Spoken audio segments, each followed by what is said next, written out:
नमस्कार दोस्तों, स्वागत है आप सभी का श्री गोविंदम क्लासेस के ऑफिशियल इस यूट्यूब चैनल पर, जहां पर डेली आपको लाइव क्लासेस देखने को मिलती हैं, साथ में टेस्ट मिलते हैं और नोट्स भी मिलते हैं। आप ऐप्स को डाउनलोड कर सकते हैं। हमारे प्ले स्टोर पर से ऐप है, उसमें आपको नोट्स और चैप्टर्स वाइज वीडियोज मिल जाती हैं।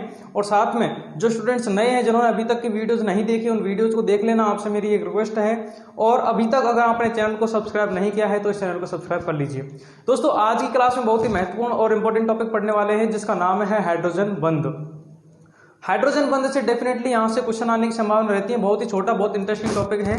इसको पहले हम अच्छे से पढ़ते हैं, फिर इसकी मैं ट्रिक बताऊंगा किस प्रकार से हमें हाइड्रोजन बंध को पहचानना है या उसको याद करना है। हाइड्रोजन बंध का मतलब क्या होता है? देखिए, जहां पर भी हाइड्रोजन उपस्थित होता है वहां पर हाइड्रोजन बंध पाया जाएगा। पहली बात तो हाइड्रोजन बंध का मतलब होता है कि आवर्त सारणी होती है, उस आवर्त सारणी में कुछ तत्व ऐसे होते हैं जो अधिक विद्युत ऋणी तत्व होते हैं और कुछ तत्व ऐसे होते हैं जो कम विद्युत ऋणी तत्व होते हैं। तो जब हाइड्रोजन अधिक विद्युत ऋणी तत्वों के बीच में आ जाता है, अधिक विद्युत ऋणी तत्व, और अधिक विद्युत ऋणी तत्व कौन से होते हैं?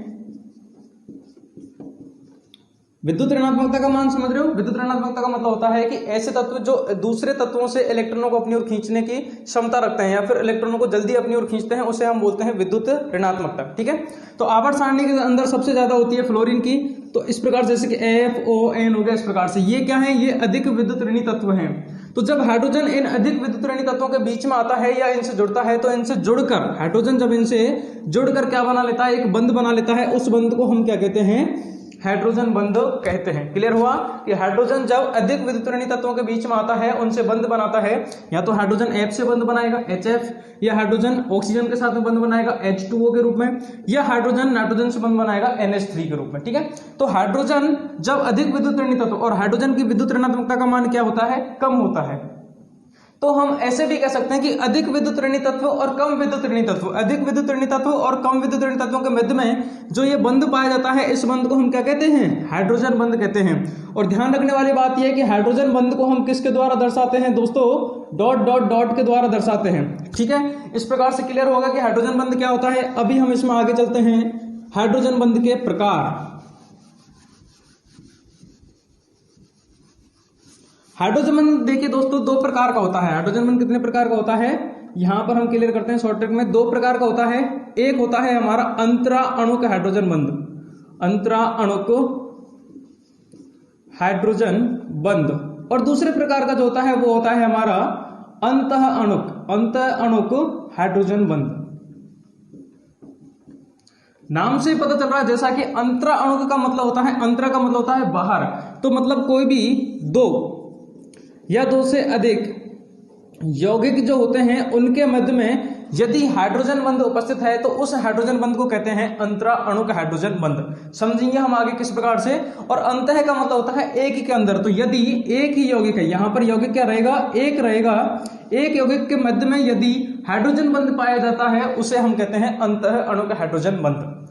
अब दोनों के बारे में थोड़ा सा डिटेल पता है कि अंतरा अणुक हाइड्रोजन बंध किस प्रकार से होता है। जैसे कि अंतराणु की बात करें कि ये HF है, ठीक है, HF है, और दूसरा भी HF है, और तीसरा भी HF है। ठीक है, ये HF अलग अलग है। यहां पर मैंने आपसे बात की थी कि अधिक विद्युत ऋणी तत्व और कम विद्युत ऋणी तत्व में क्या है? अधिक विद्युत ऋणी तत्व और कम विद्युत ऋणी तत्व के मध्य में जो बंध होता है वो कौन सा बंध होता है? हाइड्रोजन बंध होता है। यहां पर फ्लोरीन की विद्युत ऋणात्मकता अधिक है। याद कैसे करना है? ट्रिक बता रहा हूं। FON, फोन कॉल करते हैं, फोन FON सबसे ज्यादा विद्युत ऋणात्मकता का मान होता है फ्लोरीन का, फिर ऑक्सीजन का, और फिर नाइट्रोजन का। तो अधिक विद्युत ऋणी तत्व फ्लोरीन है और कम विद्युत ऋणी तत्व हाइड्रोजन है। इन दोनों के मध्य में बंध बनेगा। कौन सा? हाइड्रोजन बंध बनेगा। और उस हाइड्रोजन बंध को हम डॉट डॉट डॉट के द्वारा दर्शाते हैं। तो इस प्रकार से, इसमें भी इस प्रकार से, तो ये आगे चलता रहेगा। तो यहां पर क्या हो रहा है? एक यौगिक ये था, दूसरा यौगिक ये है, तीसरा ये है। अलग अलग यौगिकों के मध्य में ये जो बंध बन रहा है, जिसको हम डॉट डॉट के द्वारा दर्शा रहे हैं, उसे हम कहते हैं हाइड्रोजन बंध। और अलग अलग यौगिक के मध्य बन रहा है, इसलिए इस हाइड्रोजन बंध को हम कौन सा बंध कहेंगे? अंतरा अणुक हाइड्रोजन बंध कहेंगे।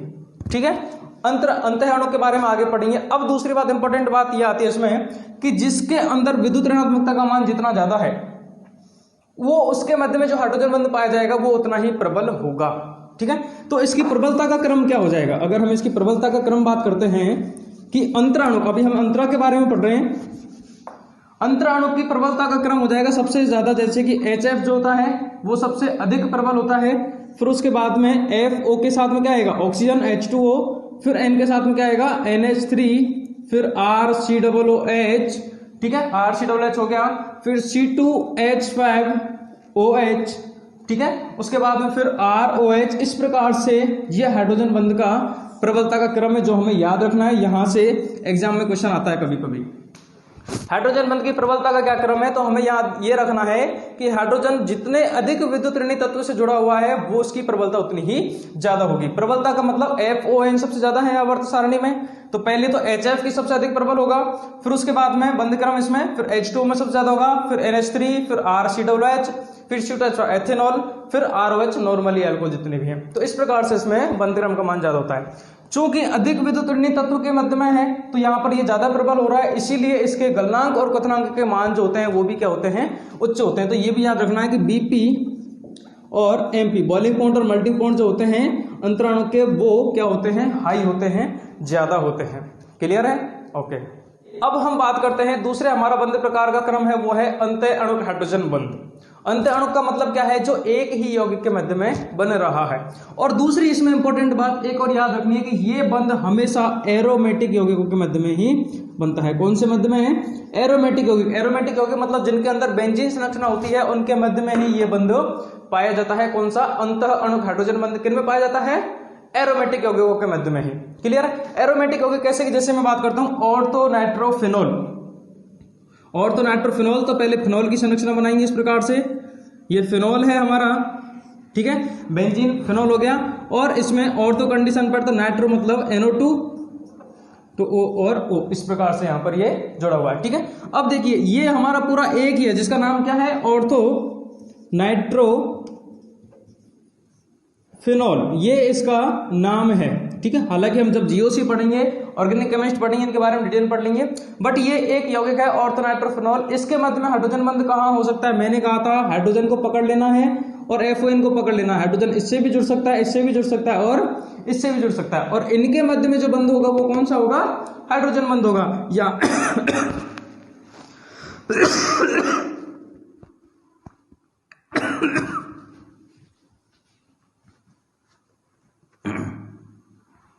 चलो यहां पर हाइड्रोजन ये रहा और ऑक्सीजन हमारा ये है, तो इसके बीच में और इसके मध्य में ये बंध बन रहा है, डॉट डॉट डॉट के द्वारा दर्शा रहे हैं ऑक्सीजन। इन दोनों के बीच में बंध बन रहा है, हाइड्रोजन और ऑक्सीजन के बीच में बंध, तो ये कौन सा है, हाइड्रोजन बंध है। इस प्रकार से, लेकिन ये एक ही यौगिक के मध्य में है तो ये कौन सा हो जाएगा, अंतः अणु का हाइड्रोजन बंध हो जाएगा। तो इस प्रकार से दोस्तों क्लियर होता है हमारा हाइड्रोजन बंध, जो दो प्रकार का होता है, अंतः अणु का हाइड्रोजन बंध और अंतरा अणु का हाइड्रोजन बंध। क्लियर है, यहां तक आपको कोई दिक्कत नहीं, कोई डाउट नहीं है। क्वेश्चन जो आता है वहां से दो ही आता है कि एरोमेटिक यौगिकों के मध्य में कौन सा होता है, या फिर एक यौगिक के मध्य में जो हाइड्रोजन बंध बनता है वो क्या होता है, अंतः अणु हाइड्रोजन बंध बनता है। और दो या दो से अधिक यौगिकों के मध्य में जो हाइड्रोजन बंध बनता है वो अंतरा अणु हाइड्रोजन बंध होता है। हाइड्रोजन बंध जनरली किन किन के बीच में बन रहा है, हाइड्रोजन और FON के मध्य में। ठीक है, इसमें HF में बंध क्रम सबसे ज्यादा होगा और उसके गलनांक कथनांक का मान भी सबसे ज्यादा होगा, फिर H2O का मान, फिर NH3, फिर NH3 के बाद में फिर आ जाता है इसमें RCOOH, फिर C2H5OH, फिर ROH, इस प्रकार से फिर ईथर वगैरह आ जाएंगे, इस प्रकार से चलता है। ठीक है, तो ये था इसके बारे में, क्रम के बारे में। अभी हम नेक्स्ट पढ़ते हैं बंध लंबाई के बारे में। देखिए अभी तक हमने संकरण, अतिव्यापन में इन सब चीजों में हमने ये पढ़ लिया था कि कोई भी यौगिक जो होता है उसमें दो या दो से अधिक कक्षक आपस में मिलकर भाग लेते हैं। ठीक है, परमाणु मिलते हैं और वो बंध बनाते हैं। उस बंध, जैसे माना कि मैं बात करता हूं कि A है, A परमाणु और B परमाणु, ये दोनों परमाणु मिलकर क्या बना लिया, A और B। इस प्रकार से इन्होंने, ये A है हमारा, ये B है, ये हमारा कोई भी यौगिक बन गया। अब इसकी हमें बंध लंबाई, तो ये दोनों आपस में जुड़े रहेंगे।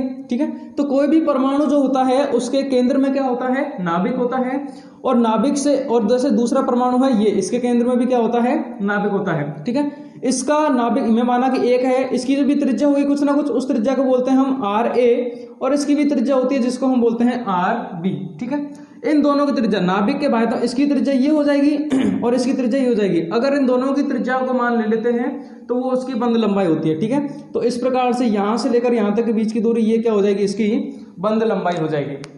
परिभाषा समझ में आई। यदि मतलब सीधी सी बात यह कि कोई अणु होता है या यौगिक है, उसके मध्य में निकटवर्ती परमाणुओं के त्रिज्या, निकटवर्ती परमाणुओं के नाभिकों के बीच की दूरी का मान, इसके नाभिक से लेकर उसके नाभिक के बीच की दूरी का मान जो होता है वो क्या कहलाता है, बंध लंबाई कहलाता है। ठीक है, तो बंध लंबाई का सूत्र क्या बन जाएगा, बंध लंबाई का सूत्र बन जाएगा हमारे कि ये आर ए है, आर ए और आर बी दोनों को जोड़ दिया गया है, मतलब आर ए की ए की त्रिज्या प्लस आर बी की त्रिज्या, ये हमारा क्या हो जाएगा, बंध लंबाई का सूत्र हो जाएगा। क्लियर है इस प्रकार से। अब यहां पर समझ में आ गया बंध लंबाई ये होता है। अब हम देखते हैं कि बंध लंबाई किस किस प्रकार से बढ़ या घट सकती है।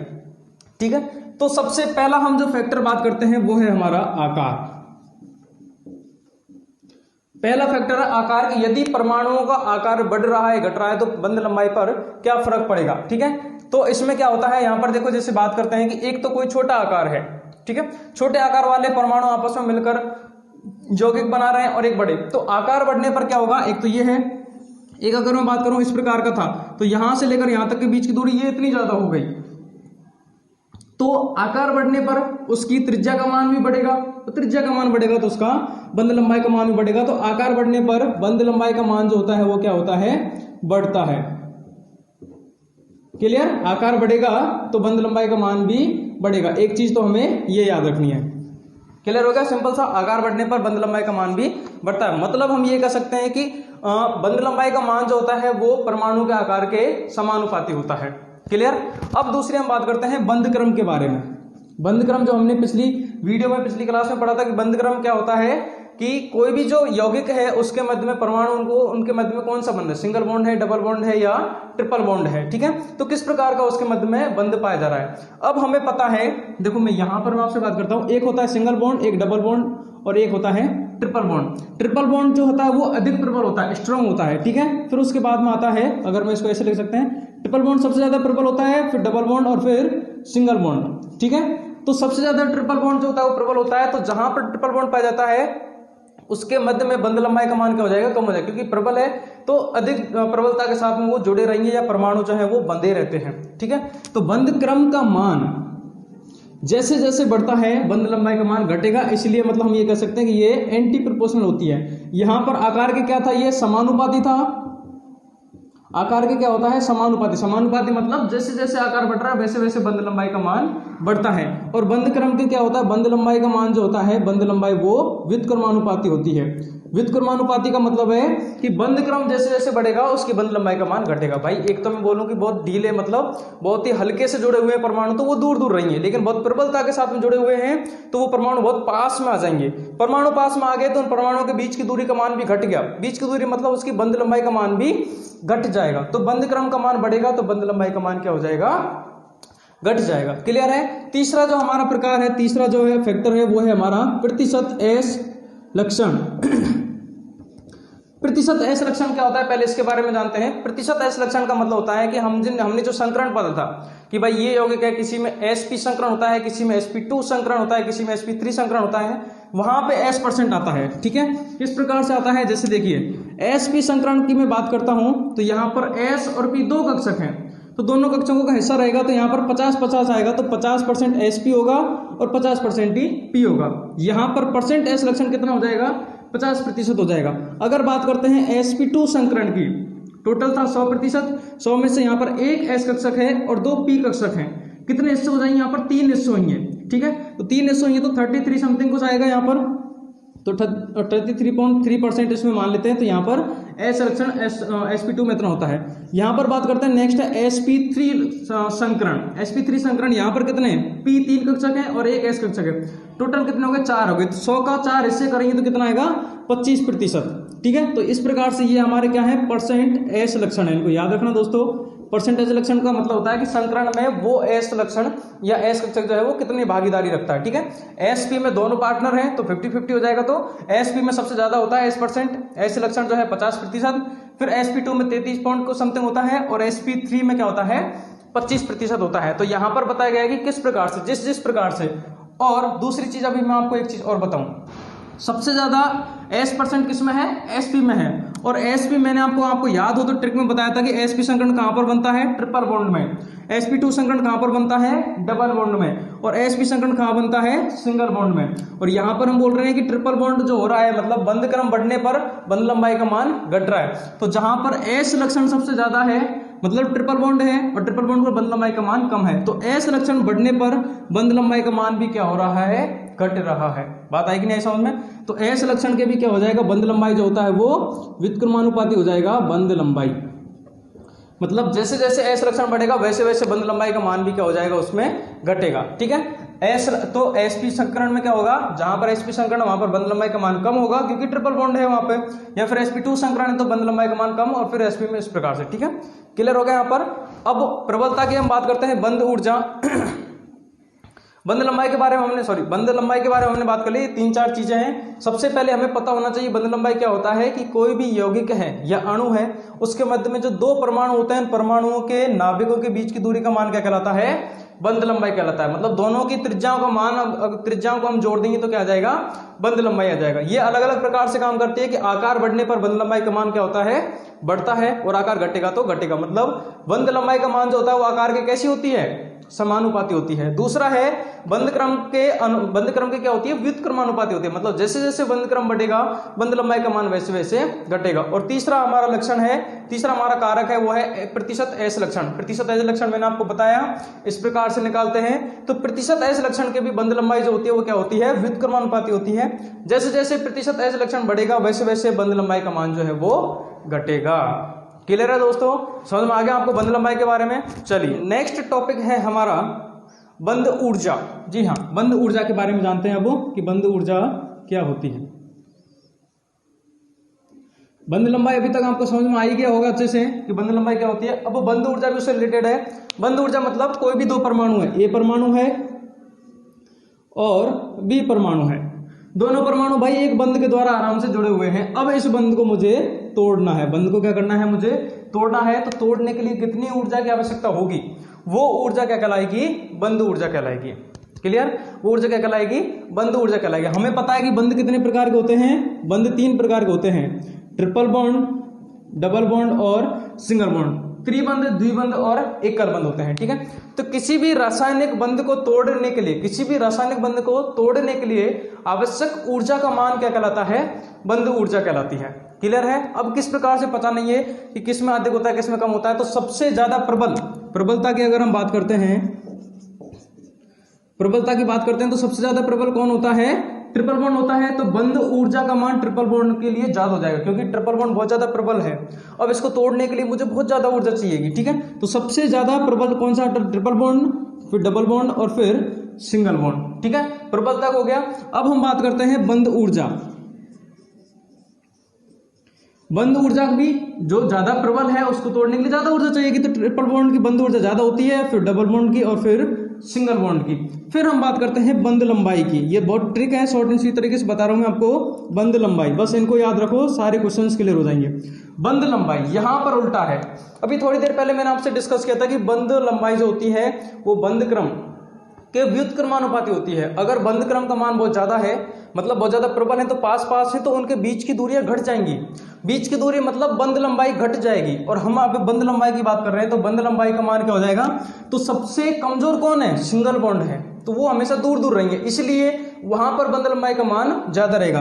तो सिंगल बॉन्ड की बंध लंबाई सबसे ज्यादा होती है, फिर डबल बॉन्ड की, और फिर सबसे लास्ट में आ जाएगा ट्रिपल बॉन्ड। ये रामबाण है, इस रामबाण को आप याद रख लो, इससे आपके 1, 2, 3 और 4 क्वेश्चन सॉल्व हो रहे हैं।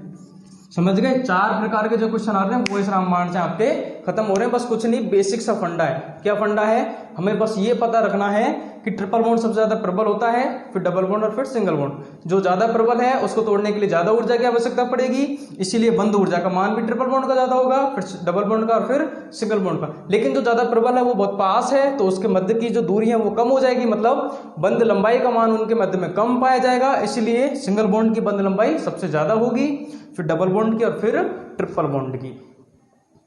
क्लियर है, अच्छे से समझ में आ रहा है ना आपको ट्रिक्स के द्वारा।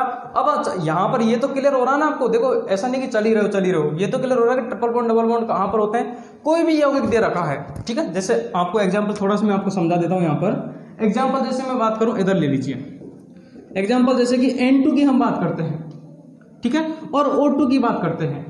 ठीक है। और फिर हम CH4 की बात करते हैं, तो N2 के मध्य में याद रखना ट्रिपल बॉन्ड होता है, ठीक है, N और N के मध्य में। ऑक्सीजन के मध्य में हमेशा डबल बॉन्ड होता है, और CH4 की बात की तो कार्बन और इसके मध्य हमेशा सिंगल बॉन्ड होता है। तो इन सब में ज्यादा प्रबल कौन होगा? ट्रिपल बॉन्ड जिसके अंदर है। ट्रिपल बॉन्ड किसके अंदर है? इसके अंदर है, तो सबसे ज्यादा प्रबल ही हो जाएगा। फिर ये या बंध लंबाई की बात करते हो, सबसे ज्यादा बंध लंबाई इसमें पाई जाएगी, ठीक है। इस प्रकार से कैसा भी क्वेश्चन आता है, कोई भी यौगिक है उसकी बंध लंबाई, बंध ऊर्जा, बंध प्रबलता, ये सारी चीजें हम आराम से निकाल सकते हैं। समझ में आ गया दोस्तों? आपको यहां तक क्लियर है? चलिए इसी के साथ में हम आज की इस वीडियो को खत्म करते हैं यहीं पर। इसके साथ में और कुछ टॉपिक जो रह गए, जो और इंपॉर्टेंट हुई, तो मैं नेक्स्ट वीडियो में आपके लिए लेकर आऊंगा। और मैंने आपको पहले कहा था कि यहाँ पर 3 चीजें होती हैं। देखिए, सबसे पहले मैं आपको डेली ऑनलाइन क्लासेस प्रोवाइड करवाता हूँ, ऑनलाइन लेक्चर्स, ठीक है। उसके बाद में दूसरा होता है कि उसके नोट्स, और तीसरा होता है उसका टेस्ट। उसके नोट्स और टेस्ट, फर्स्ट पार्ट तो आपका यहाँ यूट्यूब पर क्लियर हो रहा है, ठीक है। सेकंड और थर्ड पार्ट जो है वो आपका ऐप में क्लियर होगा। मतलब आपको श्री गोविंदम क्लासेज का ऐप डाउनलोड करना प्ले स्टोर से। अगर आपके अभी तक डाउनलोड नहीं किया तो आप उसको डाउनलोड कर लीजिए, वहां पर मिल जाएगा आपको। हालांकि वहां पर वीडियो भी है, अगर आप चाहो तो चैप्टर वाइज वीडियो वहां पर भी देख सकते हो, ठीक है। वहां पर चैप्टर वाइज मैंने डिवाइड कर रखा है कि चैप्टर वाइज जितनी भी वीडियो हैं वो डाल रखी है कोर्स में, उसके जो नोट्स हैं वो डाल रखे हैं, और साथ में उसके जो टेस्ट प्रैक्टिस करने के, आपको टेस्ट प्रैक्टिस करने के लिए टेस्ट भी डाल रखे हैं। ये तीनों चीजें सीक्वेंसली आराम से चलता रहेगा। मेरी आपसे यही रिक्वेस्ट है कि अगर आपने अभी तक चैनल को सब्सक्राइब नहीं किया तो चैनल को सब्सक्राइब कर लीजिए, और ऐप डाउनलोड नहीं किया तो ऐप को डाउनलोड कर लीजिए। और अगर आपको हमारे इस बैच में ऐड होना है, तो आप मुझे व्हाट्सएप पर, ये जो मेरा नीचे नंबर है, व्हाट्सएप पर आप मुझे मैसेज कर दीजिए, मैं आपको बैच में ऐड कर लूंगा। तो आपको डेली का अनाउंसमेंट जो है, या डेली के मॉक टेस्ट जो हो रहे हैं वो भी आपको अवेलेबल होते रहेंगे, क्योंकि ऑलरेडी जो ऐप में फ्री में है वो तो आपको बल्क टेस्ट मिल रहे हैं, बट डेली आप चाहते हो कि डेली के 20 क्वेश्चन अटेंड करना चाह रहे हो, चाहे वो एग्रीकल्चर में या केमिस्ट्री में, बायोलॉजी में, तो आपको ग्रुप में ऐड होना पड़ेगा, बैच में ऐड होना पड़ेगा। उसके लिए आप मुझे मैसेज कर दीजिए और बैच में मैं आपको ऐड कर लूंगा। दोस्तों, आई होप कि आपकी पढ़ाई बहुत अच्छी चल रही होगी, आप पढ़ाई को कंटिन्यू रखिए, इसी प्रकार से चलते रहिए। अगर आपको और इंप्रूवमेंट चाहिए, और कुछ चाहते हो कि और नेक्स्ट टॉपिक कुछ अच्छा और लेवल पर पढ़ाएं, तो आप हमें कमेंट करके बता सकते हो। वीडियोज का फीडबैक आप कमेंट करके दे सकते हो। और आपको कोई भी प्रॉब्लम आ रही है, किसी भी टॉपिक में आपको प्रॉब्लम आ रही है, कोई भी टॉपिक समझ में नहीं आ रहा है, चाहे वो केमिस्ट्री का है, बायोलॉजी का है, एग्रीकल्चर का है, तो आप कॉल कर सकते हो, मैसेज कर सकते हो, या कमेंट में लिखकर हम बता सकते हो कि आपको नेक्स्ट वीडियो किस टॉपिक पर चाहिए, तो उसी टॉपिक पर हम नेक्स्ट वीडियो जो है वो आराम से बना सकते हैं। बट हमारी कोशिश है आप घर बैठकर अच्छे से पढ़िए, आपके लिए सारी सुविधाएं अवेलेबल हम कराएंगे, ठीक है दोस्तों। और सभी के लिए all the best, wish you all the best. आप अच्छे से पढ़िए, घर बैठ करिए, घर पर रहिए, घर पर पढ़ाई कीजिए, और मस्त रहिए, खाते पीते रहिए।